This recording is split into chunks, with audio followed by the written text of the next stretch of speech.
नमस्कार प्रणाम। हम फिर सोनू संग रउआ के बीच हम आगल बनी भोजपुरी अश्लील गाना के अर्थ लेके जौन कहल जाला दू अर्थी।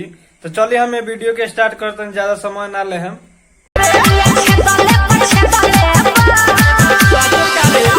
तो अभी अभी रउआ लोग गाना सुननी हो कि पिया छेदले पर छेदता। तो भाई रउआ लोग सोचते होंगे पिया भैया का छेदले पर छेदता। तो रउआ लोग के हम बता दी इ गानवा के अर्थ कि एगो लड़की बारी गरीब घर के और वो अपन कान पहले ही से छेदवा ले रहली। तो जब उनकर शादी भइल बा तो उहाँ अपना ससुराल जब गइल बारी तो उनकर सैया ले आयल बारे कनबाली आ उहे छेदवा में पहनाव तरे। तो उ समझी कि छेदवा पहले ही के रहे तो उ भर गल बा तो पहनाव तरे तो दर्द तो करबे करी। तो दर्द भइल बा एकरा बाद में तो उहे कह तारी कि पिया छेदले पर छेदता दर्द भीतरी ले बेधता। तो उहे उनकर जौन दोस्त बा उहे फोन करके पूछत तारे कि कौने जगहिया पर छेदे बार बार। तो उहे कहले बारी कि पिया छेदले पर छेदता आ दर्द भीतरी ले बेधता।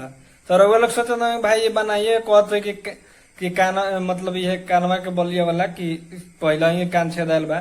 तो रउआ लोग के हम सुना देतन इ गानवा गा के पहले ही में एकर जौन बोल बा मुखरा कहतरी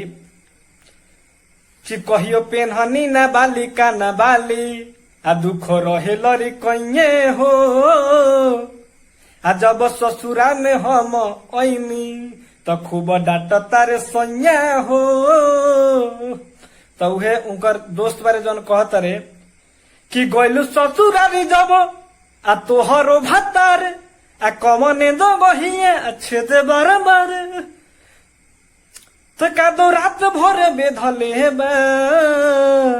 तो उहे लड़की कहतारी कि पिया छेदले पर छेदले बा आ दर्द रात भर बेधले बा आ पिया छेदले पर छेदले बा आ दर्द भीतरी ले बेधले बा।